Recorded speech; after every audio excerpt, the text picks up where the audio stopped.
So did we find out what the power issue was?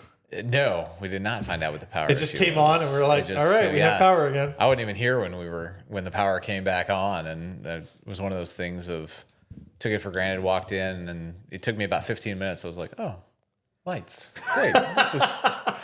We've re-entered the 16th. They weren't on when I left. Right, we've re-entered the 18th century again. This is fantastic. Well, that's one of those just things like, glad you drove out here, Alex. But Right. Sorry. Yeah, the special guest that was going to be here with us on Sunday Plus, new senior pastor Alex Williams, waited patiently for about an hour. About an hour in total. Yeah, after we started visiting around, about an hour. Yeah. So that was fun. Alex, sorry. We'll get you next time. That. Soon enough. Anyway. Yeah. So welcome to Sunday Plus. Welcome to Sunday Plus, episode 21. Episode 21. Sunday Plus can officially drink. That's right.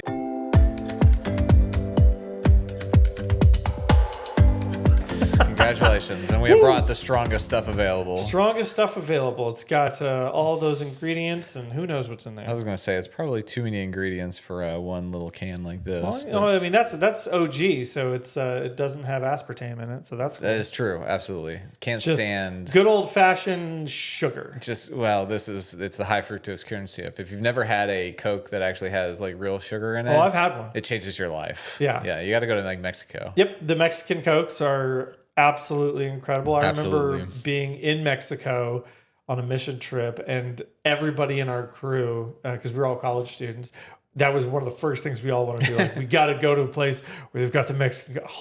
Immediately we were like, "This is so much better." It's so much better. Yeah, it's wild.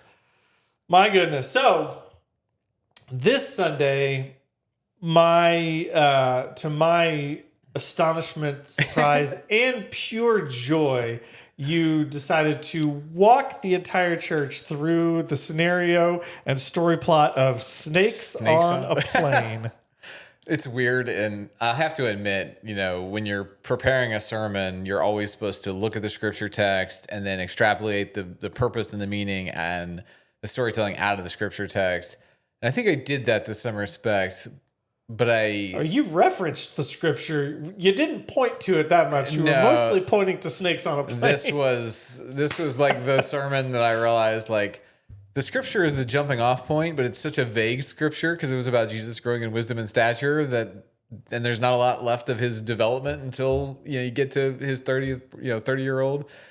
But the idea of this moment of snakes on a plane that I share with my friends that turned out to just be terrible later on just stuck with me. I was like, I don't care what else happens. I'm going to work this into the sermon somehow or another. So I thought just a second ago you were going to say this was the sermon where I realized that I've only got 3 sermons left and I could say whatever I want. I'm just going to bomb them all. It's going to be it's going to go or you're just going to stop caring and you're just going to whatever comes out of my mouth.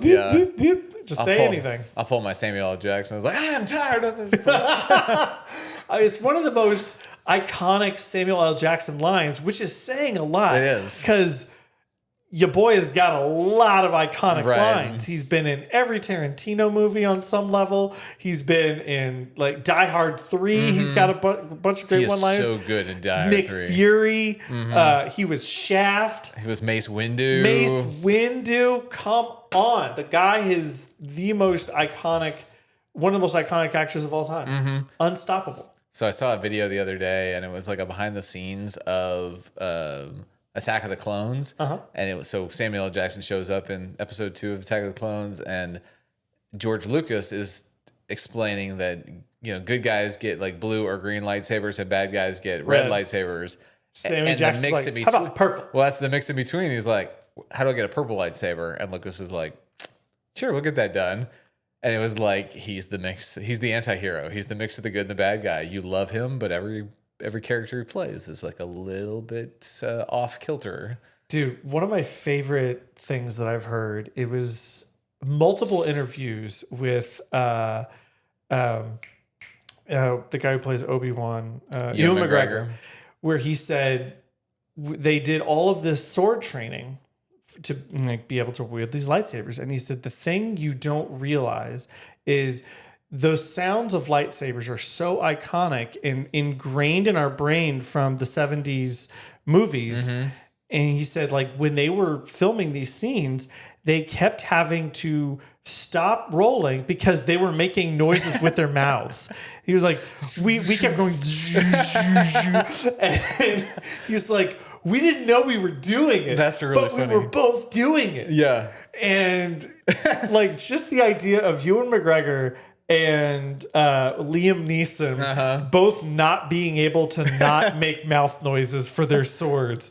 It just tells you all that stupid stuff we did as like little kids, it's still there. It goes all the way up to Oscar level actors. It's still there. Like, we can't help ourselves. That's incredible. Like, vehicles crashing into each other, lightsaber sword sound effects, pew pew gun sound effects, like all this stuff. You just can't help yourself. You just can't help yourself. I was thinking, so like Snakes on a Plane, I do think I could make an entire sermon series around. That is impressive. Maybe not an entire one, but like we've got the appreciating the moment for what it is. You've got like the God works good in all things about, from Romans, in which God can make good out of bad. Well, we had a great experience out of a really terrible movie. You make all things work together for my good. That's right. So I think if I really tried, I could make an entire Snakes on a Plane sermon series. I don't think I'm going to. I think that is one of those challenges. But here's the thing. Snakes on a Plane, like, I mean, that movie happened in what? Like 2006? It would have had to have been in 06 or 07, yeah.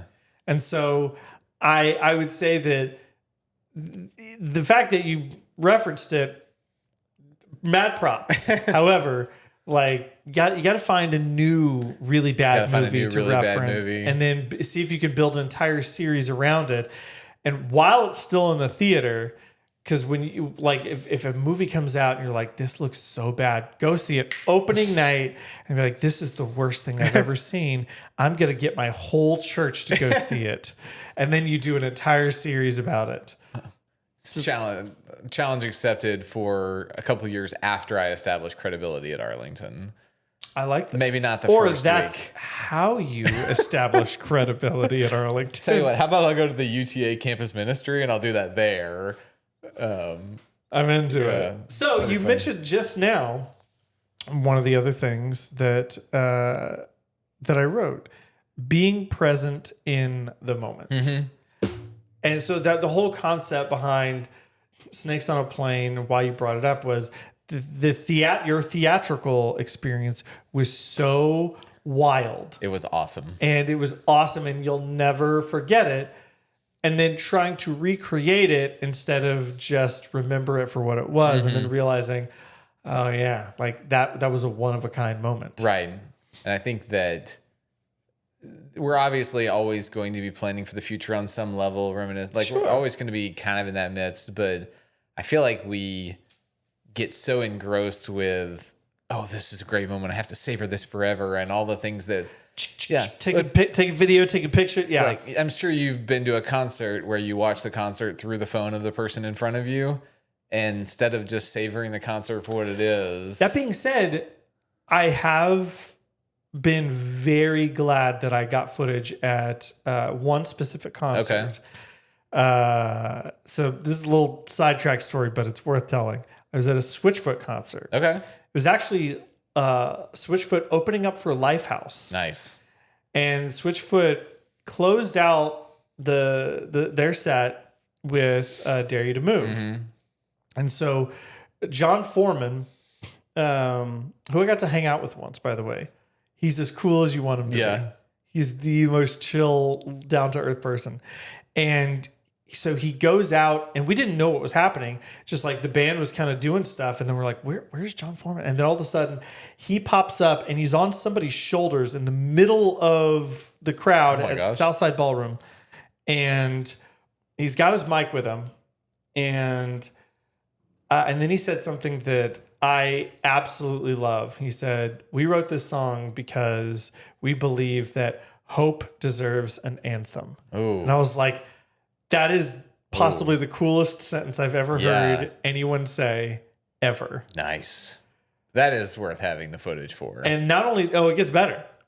So he sings the entire first verse, welcome to the planet. And he's on this guy's shoulders with his wireless microphone in the middle of thousands of people. And then right before the first chorus of I Dare You to Move, he starts, he gets on his back and he starts being crowd surfed towards the stage, sings the entire first chorus while on his back. Oh my gosh. Crowd surfing, sings it perfectly, does not miss a note.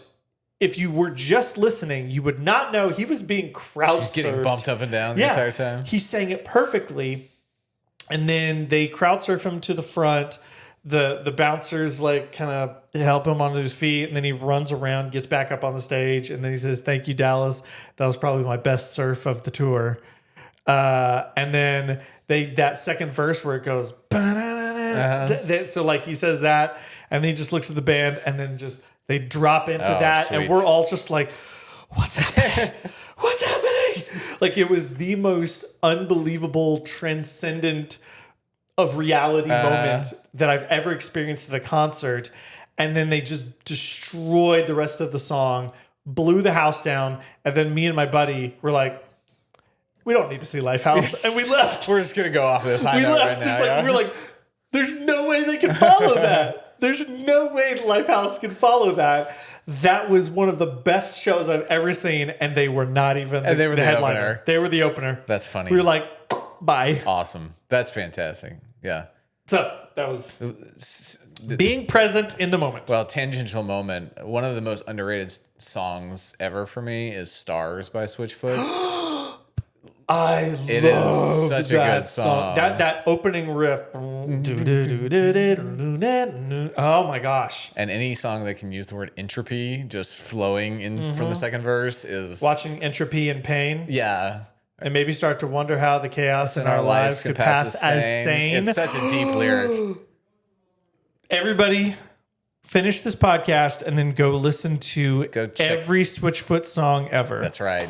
Just honestly listen to their top 25 just in a row, rock it. And then let your life be changed, and then be present in that moment. And be present in that moment. Also listen loud.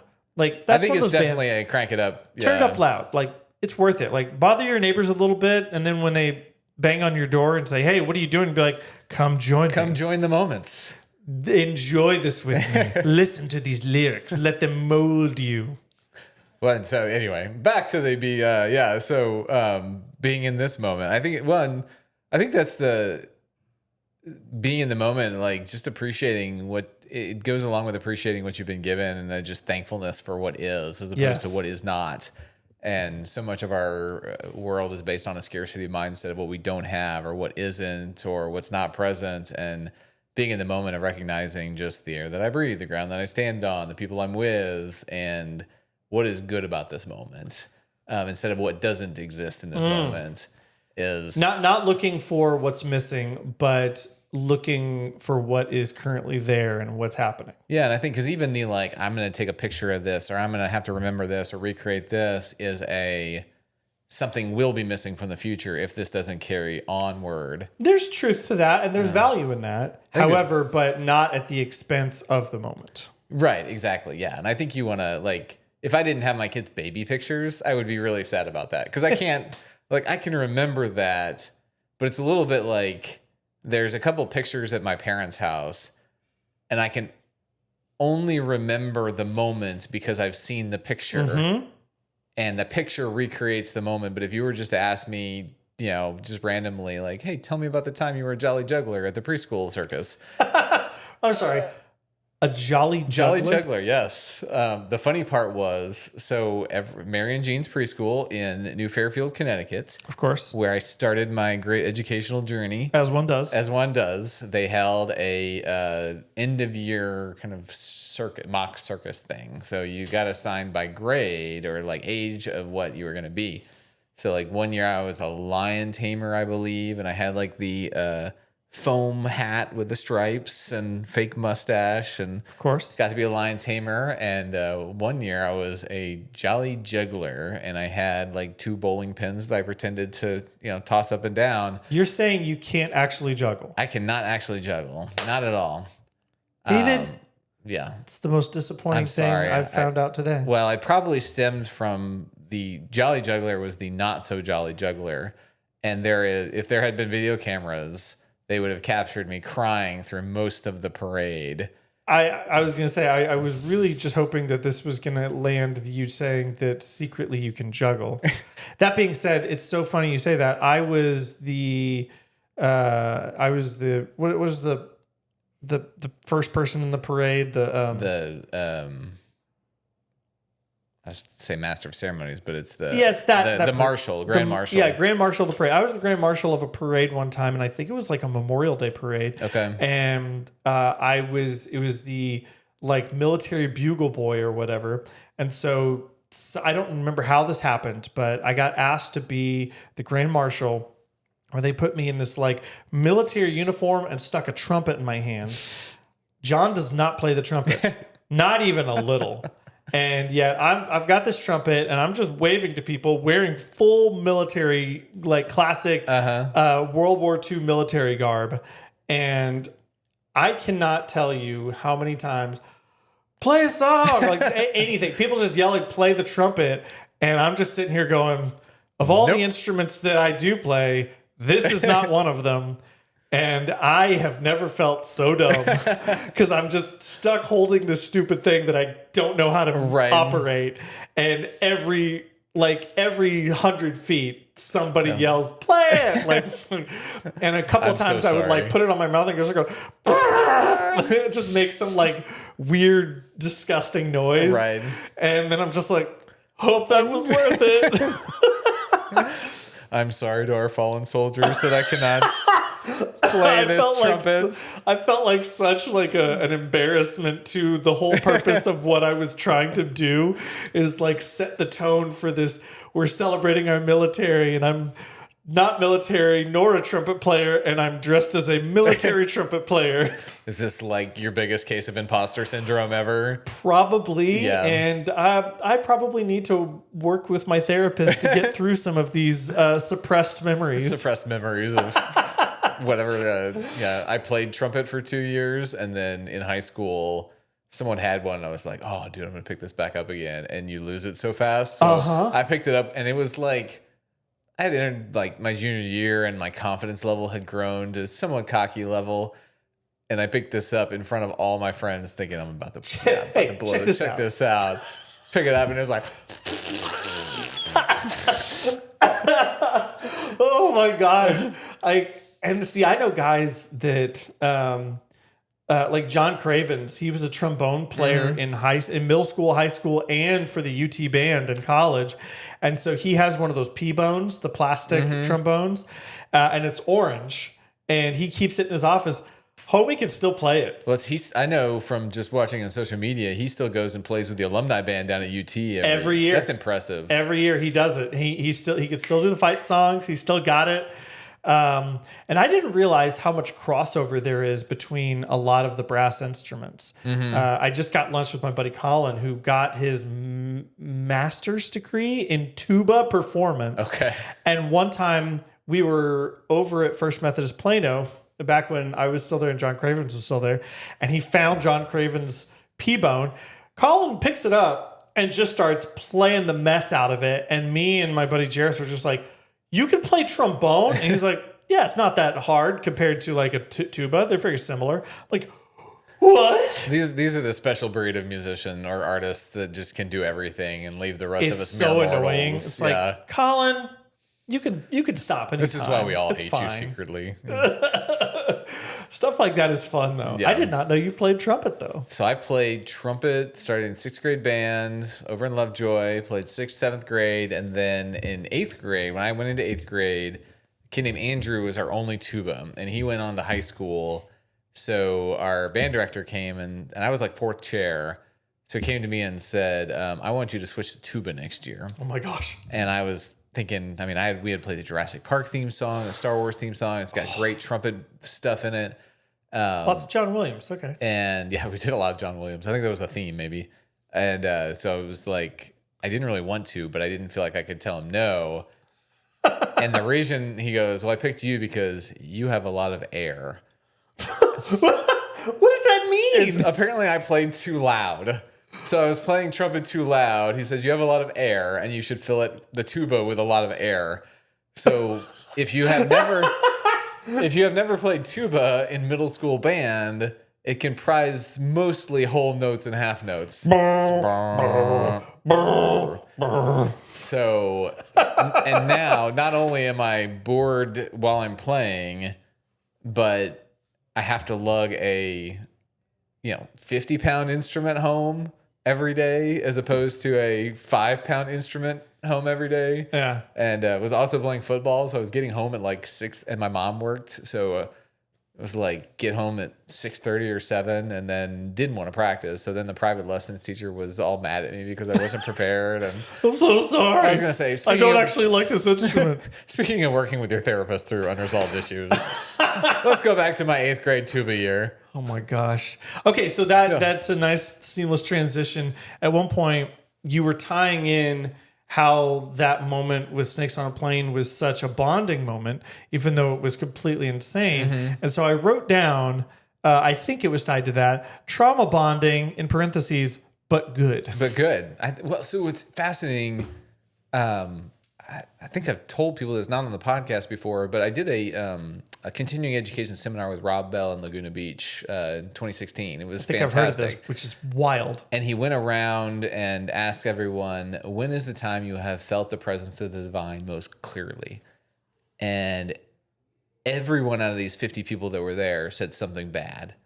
It was never I've been to church camp and had this wonderful experience and all, but every single person was like, when my dad had cancer and was passing away in the hospital, there was just this peace that came over us. Or our house burned down and the community rallied around us. And everybody listed something bad. And he said, that's exactly what I expected, because we tend to feel the most close when we tend to feel the most close with the help we need when we can't offer the help ourselves. Or when we're most vulnerable. Or when most vulnerable. Whoa. So it was this like mind-blowing moment.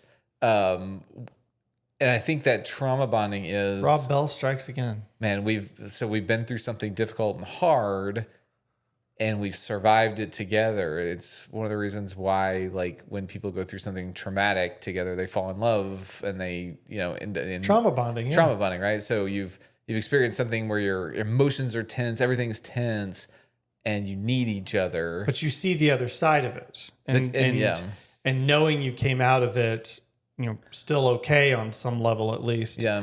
That's something that brings people together. That's why you have like so many military guys that will continually year after year, like, hey, I'm going to make time to go, see my Army brother, my Navy brother, whatever. I'm going to go spend time with them for a few days. And half the time, from what I understand, like they may not even talk about anything they went through, but they just have that unshakable bond. But yeah, it's the example I think of is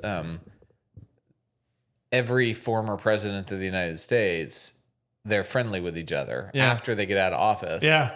Because no matter what their politics, right? If their politics line up or not, they are friendly with each other. So I'm trying to think. I mean, what is it? It's Obama, Bush, Clinton, maybe the only 3 alive. Yeah, we lost now. Carter recently, so that's a.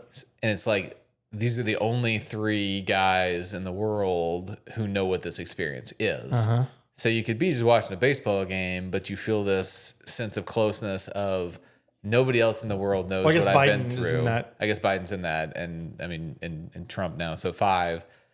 So it's just being with somebody who there's an unspoken understanding of, I know what it is to be in a foxhole. I know what it is to have to run the free world. It's like one of the few people alive who's been to the moon. Yeah. It's like, hey, we did this, maybe not together, but we know what this feels like. Yeah. And there's only a handful of them.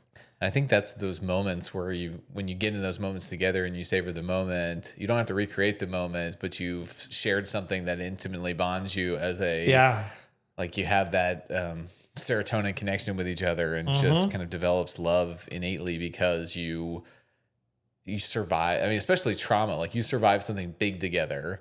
I think it's the same thing, weirdly enough, like my football team, when I moved back to the McKinney Allen area, there were guys I played football with that we never talked. Like we were never friends when we played football. Sure. And I'd run into them and we'd end up having lunch, and it was just this.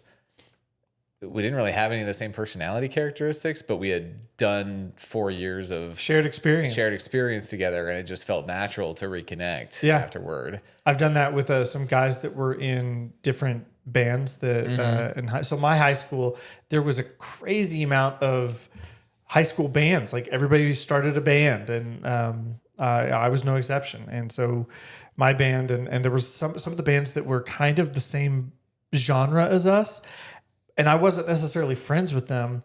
And now that we're kind of adults, like once we hit our 30s and you just kind of start to reach out to people who still live in the area, I became friends with several of these guys that were in, I wouldn't call them rival bands or anything, but we were all trying to compete for that attention in that space and play all the North Dallas venues and Deep Ellum venues and stuff. So we all have that shared experience of we were all fighting for that same sound and attention and music. And I became friends with several of them. And we all just, like, I remember talking about, oh man, remember that song you did called Clear Blue Acid? I loved that song.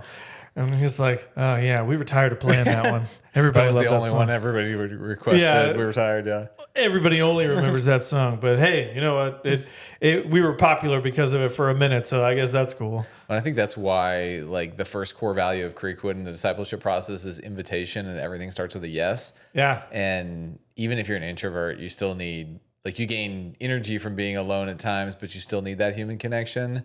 Have to have it. And I think that kind of putting it out there in not just life, but discipleship is saying yes to people. Like it's saying yes to God. It's saying yes to having experiences, not closing yourself off, but opening yourself up to vulnerability. Because when you do start bonding with God, with other people, you create so many more moments like that. And those moments then allow you to explore more of the life, which then creates that generosity, which if you've had that shared experience, I'm more likely to be generous with you.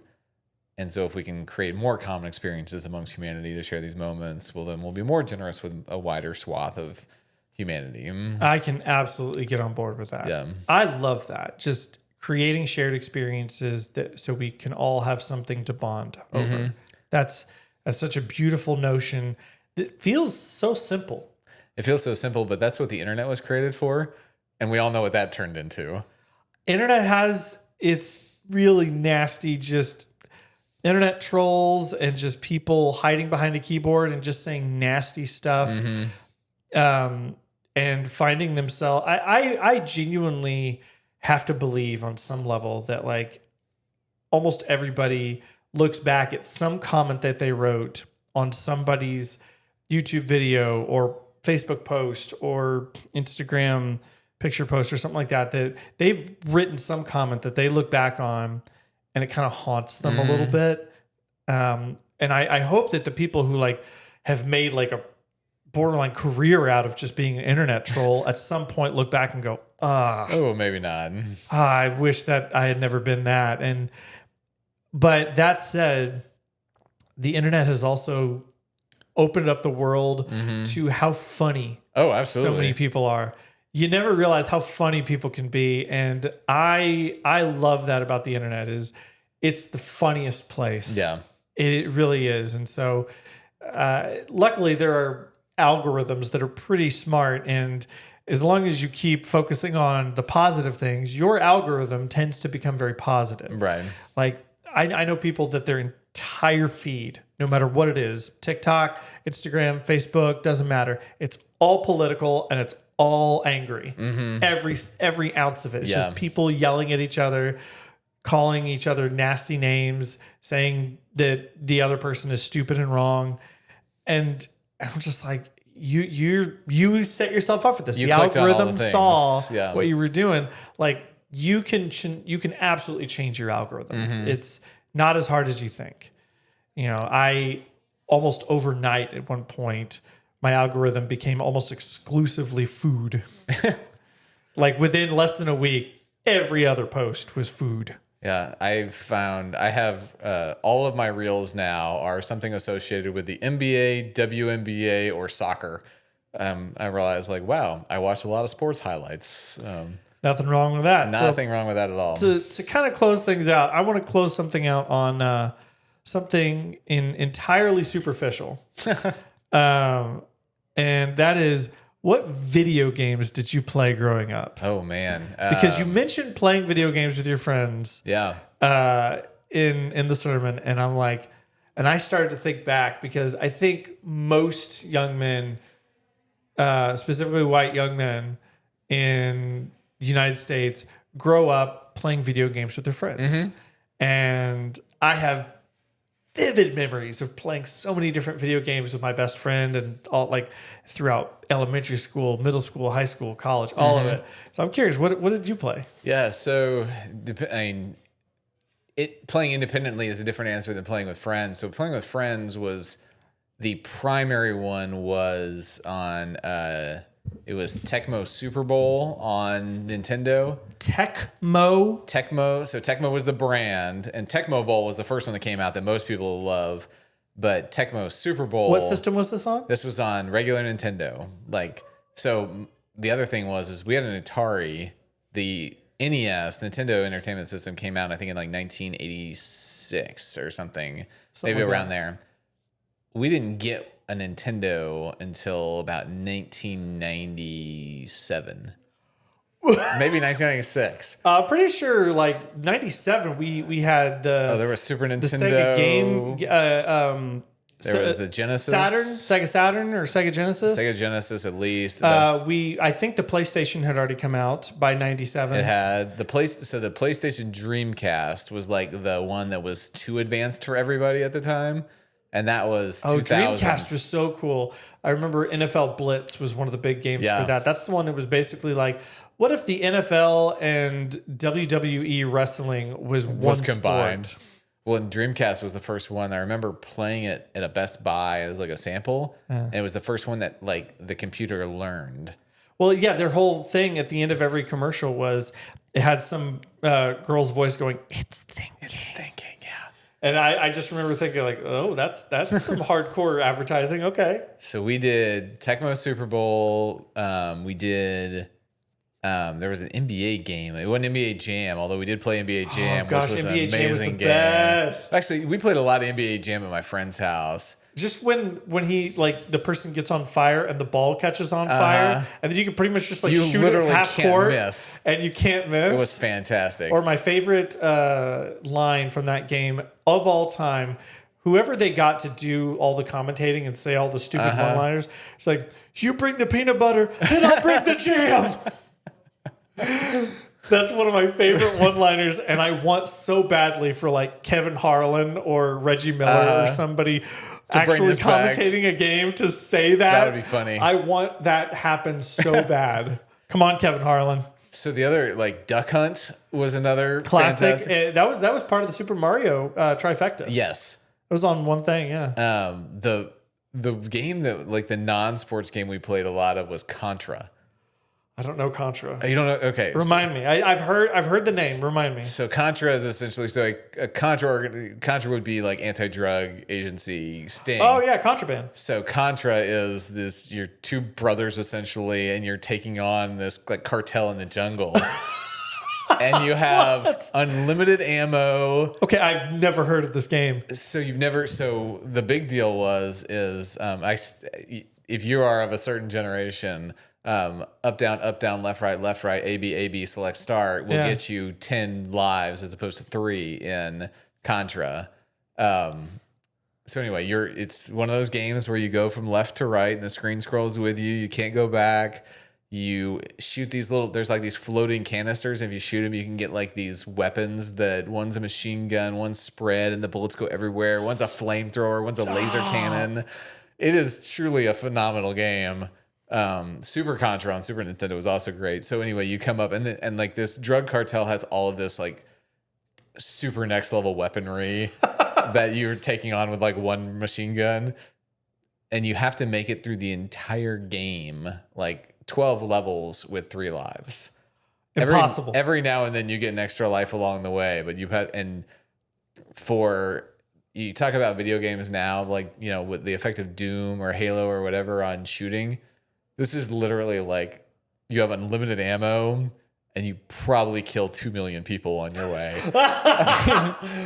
So an entire country. I mean, you basically go down to like Ecuador and kill the entire country. And except they all look vaguely Russian because this is a Cold War era game. Tracks. So vaguely Russian people in a jungle in like Central America that you kill every one of them on your way to, I don't even remember the end of the game. I'm going to say, who's the big boss? You defeat like a boss at the end of each level, but there's like a little bit of a story afterward, but it's not, I mean, the whole game is just shooting people. I mean, did you ever have those friends that literally anytime you go to their house, they're always playing Street Fighter 2? We did have a Street Fighter 2 era, yeah. I think everybody had a Street Fighter 2 era and a Mortal Kombat era. Those two games are so unstoppably iconic. Street Fighter 2 was the more fun. Mortal Kombat was the more brutal. There was blood in Mortal Kombat. Street Fighter 2, the characters were more exciting because you had like Blanca and Honda, E-Honda, yeah. E-Honda, Chun-Li, and the guy who stretches, Dhalsim. Dhalsim, yeah. I remember when I went over to my friend's house and it was kind of like Mortal Kombat was a little taboo amongst our parent group. Yeah, because it was more violent. There's all this blood spitting out and fatalities. Well, and for Genesis, they had a version, it was so violent that they had a version with no blood. But you could enter a special code and you could get the blood. And so someone got like the Sega version of Nintendo Power, figured out the code. And so we were so excited, like midnight sneaking around playing this game because now we're going to like make people just super bleed. And then we learned all the fatality codes, which whoever the video game designers behind these things are twisted. They are. Oh, have you seen any of the more recent Mortal Kombat fatalities? I haven't, but they are so intricate and the animations are so over the top. Like we're talking about, and like the graphic nature of it, you're like, oh my goodness. I'm not sleeping tonight anymore. Yeah. It is so over the top. But like there's YouTube channels where they are dedicated to just showing you all the fatalities and how grotesque and over the top they are. But so I do find this an interesting conversation because the conversation around like video games and desensitization to violence. Yeah. Like I would consider myself a pretty pacifist individual who detests violence. And I can watch action movies, but real violence makes me like really sad. Yeah. And here I literally grew up on games in which we destroyed each other and shot each other and murdering an entire country's worth of people with nonstop guns, ripping somebody's head off with their spinal column intact. Yeah. All that stuff. Yeah. And somehow we turned out okay. We turned out fine. Thank you, Jesus. Thank you, Jesus. Yeah. It's fun to look back on that kind of stuff, and for those of you who are somehow still listening, I hope you had your Street Fighter 2 and Mortal Kombat era, and because man, those were fun times. I wish I still knew what my high score was on Tetris. Because we used to play that game and it was so addicting that you'd finish like 4 hours later, you'd finally realize like, oh, I'm hungry. I should go eat something. Have you been to the National Video Game Museum in Frisco? Have. It's awesome. It's so awesome. Playing Pong on the giant thing, and it's just you have the wheel, and you're controlling that. So my kids are not video game fans except for like iPhone touch things. So I've tried to get them to play all sorts of games. They've never been interested. No interest. Finally, we had this like Pogo Pass. We got free entry into the video game museum. They agreed to come with me. We went, and they both thought Pong, the original video game, was the greatest thing they'd ever seen in their life. That's fabulous. They just loved Pong, and all they wanted to do was play Pong. And I'm sitting here thinking like, oh my gosh, you have all of these like advanced technology games over here. Let's go play, whether it's Duck Hunt or whether it is Big Buck Hunter or who knows what it is. And then classic Big all they want to play is Pong. With these, all you have is giant just wheel. things, just wheel. That's it. Well, not a lot of spiritual, but a lot of fun. Hey, a lot of fun. And live in the moment, y'all. That's right. Live in the moment. It's good times. Thanks for hanging out with us for Sunday Plus episode 21. All right. See you next week.